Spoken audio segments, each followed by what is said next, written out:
Olá a todos, meu nome é Liz Menichetti e hoje vou apresentar a vocês meu projeto de iniciação científica com o tema Implementação do modelo de transistores MOS sem junções em linguagem Verilog-A. Meu orientador é o professor Marcelo Antônio Pavanello, do Departamento de Engenharia Elétrica.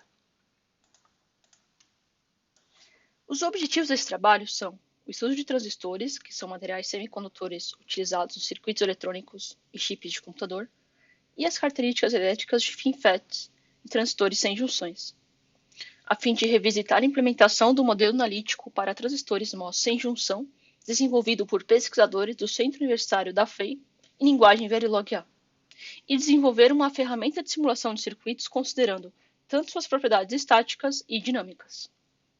Nos últimos anos, a indústria de microeletrônica tem investido em novas tecnologias, objetivando a fabricação de dispositivos com dimensões extremamente reduzidas e de escala nanométrica. A perda de controle sobre as cargas na região de canal, em transistores curtos, torna o uso de dispositivos MOS planares extremamente complexo, em circuitos integrados digitais com alta escala de integração. Desse modo, tecnologias alternativas, como aquelas com arquiteturas de múltiplas portas, têm ganhado interesse na comunidade científica e nas indústrias de semicondutores, como, por exemplo, é o caso do transistor FinFET, que se caracteriza pela construção das regiões de dreno, canal e fonte construídos em uma maleta, FIN, justificando seu nome. Sua representação esquemática pode ser observada na figura 1. Em dispositivos de múltiplas portas, como FinFETs de porta dupla, trigates de dimensões extremamente reduzidas, as junções de fonte e dreno com o canal devem ser abruptas, o que torna o seu processo de fabricação complexo, uma vez que a concentração de dopantes deve variar em diversas ordens de grandeza em apenas alguns nanômetros. Assim, são necessárias técnicas de dopagem precisas e ativação de dopantes ultra rápida, de forma a evitar a difusão lateral de dopantes nas regiões de fonte e dreno para o interior do canal. Uma nova estrutura chamada de transistor sem junções, junctionless, foi proposta recentemente para solucionar esse problema. Como é possível observar na figura 2, o transistor sem junção exibe uma arquitetura não convencional que não apresenta junções entre fonte e dreno e o canal, nem gradiente de dopantes. Dessa forma, as regiões de fonte, dreno e canal são fabricadas com o mesmo tipo de concentração de dopantes, eliminando as junções PN. Foram estudadas algumas propriedades elétricas do JNT para melhor compreensão do transistor, entre elas a mobilidade dos portadores, a inclinação de sublimiar, a tensão de limiar e a transcondutância.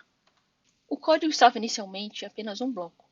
Após a análise e a implementação de subrotinas, foi possível dividir em duas partes, estática e dinâmica. No modelo estático, é válido para transistores de canal longo e se faz necessário o cálculo do potencial de superfície do lado de fonte e dreno, o cálculo da mobilidade, efeitos de canal curto e a tensão de saturação de dreno situam-se em blocos isolados, facilitando a organização do código. No modelo dinâmico, são calculadas as capacitâncias intrínsecas para determinar o comportamento dinâmico do JNT no circuito, permitindo avaliar o comportamento do transistor com sinais que variam com o tempo. Através do simulador de circuitos de sinais analógicos e mistos, o ELDO, foi possível comprovar o comportamento do JNT nas curvas corrente e tensão entre dreno e fonte. Os gráficos foram sobrepostos com as curvas originais do modelo analítico desenvolvidos por pesquisadores da FEI, onde foi possível comprovar a eficácia da nova modelagem considerando tanto as propriedades estáticas como dinâmicas. Teve a variação de alguns parâmetros como o comprimento do canal, a altura do transistor e a largura do canal para obter as curvas necessárias para comprovar o modelo.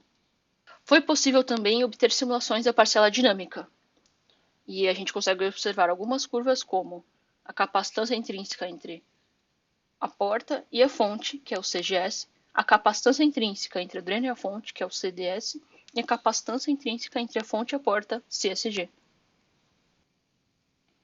Algumas conclusões. O estudo da separação em blocos do código inicial do JNT permitiu uma melhor compreensão da influência de fatores como temperatura e mobilidade nos cálculos e parametrização do modelo proposto. Com isso, foi possível obter a parcela dinâmica que inicialmente estava dentro do bloco JNT. A implementação de subrirotinas resultou em otimização do tempo de execução do código e eficiência de blocos que executam tarefas específicas ou repetitivas. Através das simulações com Eldo, foi possível obter curvas do JNT em arquivos distintos, estático e dinâmico, comparado com o arquivo original, que só era possível obter de imediato as curvas do modelo estático. Agradeço à equipe de organização do 11º SICFEI pela oportunidade de apresentar meu trabalho e à FEI por todo o suporte técnico durante a iniciação científica.